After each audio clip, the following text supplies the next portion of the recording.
तुम्ही पाहत आहात MCN न्यूज मराठी। अकोला शहरालगत असलेल्या ग्राम घुसर येथील राम मंदिरात 16, 17 आणि 18 मे रोजी आयोजित 3 दिवसीय खंजिरी भजन स्पर्धेत 18 मे रोजी समारोप झाला। हिंदू हृदय सम्राट शिवसेना प्रमुख बाळासाहेब ठाकरे यांच्या जन्मशताब्दी निमित्ताने उद्धव बाळासाहेब ठाकरे पक्षाच्या वतीनं या 3 दिवसीय विदर्भस्तरीय खंजिरी भजन स्पर्धेचे आयोजन करण्यात आले होते। या भजन स्पर्धेमध्ये विदर्भातून खुला गट, महिला गट व बालगट मिळून एकूण 34 भजन मंडळ सहभागी झाले होते। प्रत्येक मंडळाला बाळासाहेब ठाकरे यांची प्रतिमेची ट्रॉफी, ग्रामगीता आणि प्रमाणपत्र देण्यात आलं। त्याचबरोबर भजन स्पर्धेमध्ये प्रथम, द्वितीय आणि तृतीय क्रमांक पटकावणाऱ्या भजनी मंडळाला उपस्थित मान्यवरांच्या हस्ते रोख पारितोषिक व सन्मानचिन्ह देऊन गौरविण्यात आलं। यावेळी परीक्षक म्हणून विनोद खडसे, विठ्ठल महाराज, छत्रपती मळसने यांनी काम पाहिलं। तर स्पर्धेतील बक्षीस वितरण समारंभादरम्यान माजी आमदार गजानन दाळू गुरुजी, हरिदासजी भदे, भानुदास कराळे, गोपाल दातकर, मुकेश मुरुमकार यांच्यासह अनेक मान्यवर प्रामुख्याने उपस्थित होते। कार्यक्रमाचे अध्यक्ष म्हणून शिवसेना उपनेते आमदार नितीनबापू देशमुख होते। तर कार्यक्रमाचे सूत्रसंचालन व आभार प्रदर्शन विकास पागरुत, उपजिल्हा प्रमुख अकोला यांनी केले। MCN न्यूज मराठीकरिता रामरतन घावट, अकोला ग्रामीण। बापू जय महाराष्ट्र। आज अकोला जिल्ह्यातील घुसर गावामध्ये भव्य खंजिरी भजन स्पर्धेच्या निमित्तानं बाळापूर मतदारसंघाचे आमदार नितीन बापू यांचे आगमन झालेलं आहे। बापू, या कार्यक्रमाबद्दल आपलं मत काय? हिंदू हृदय सम्राट माननीय बाळासाहेब ठाकरे यांच्या जन्मशताब्दी दिनानिमित्त शिवसेना जिल्हा प्रमुख गोपाल दातकर यांच्या नेतृत्वात अकोला जिल्ह्यामध्ये विदर्भस्तरीय भजन स्पर्धा या ठिकाणी आयोजित करण्यात केली।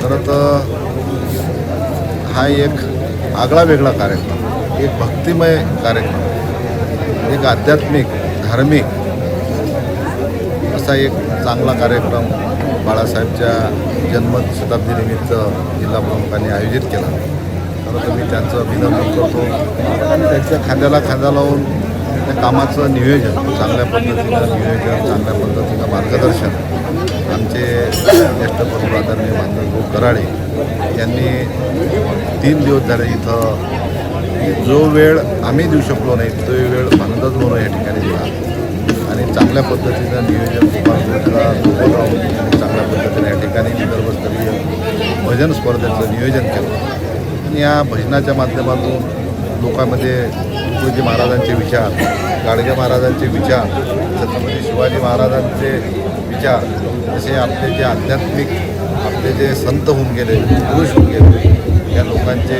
विचार जनतेपर्यंत पोहोचण्याचं काम या भजन माध्यमातून, भजनाच्या माध्यमातून जनतेपर्यंत पोहोचले। 3 दिवस खरं मी सर्व ह्या घुसरवासियांचं अभिनंदन करतो सर्वांचं की 3 दिवस लगातार जागरण करून जेवढे या विदर्भातून जेवढे भजनी आले ह्या लोकांची जेवणाची व्यवस्था, राहण्याची व्यवस्था, अशी संपूर्ण व्यवस्था या सर्व आमच्या शिवसेनेच्या मंडळीनं, या गावकऱ्यांनी चांगलं नियोजन केलं आणि लोकांची कोणत्या प्रकारची गैरसोय झाली नाही, चांगल्या पद्धतीने या ठिकाणी नियोजन झालं आणि चांगल्या पद्धतीने हा भजन स्पर्धेचा कार्यक्रम पार पडला। जवळपास आता सकाळी 5 वाजता समारोप होण्यासाठी मी पुनश्च सर्व लोकांचे मनापासून आभार मानतो। धन्यवाद बापू, मुलाखत दिल्याबद्दल। रामरतन घावट, MCN न्यूज तालुका रिपोर्टर, आभारी आहे। जय गुरु। काय नाव अशी? आज आपण घुसर येथे भजन स्पर्धा चालू आहे, कुठून आल्या ताई? आपलं वय काय आज रोजी? 73। हां, 73। किती वर्षापासून आपण भजन स्पर्धा करतो, भाग घेता? हो। किती मंडळ, किती लोक आले आपण? हे गुरुदेव मंडळ, भजन मंडळ चालू पूर्ण? गाव कोणतं आहे? गाव? वडनेर। झालं.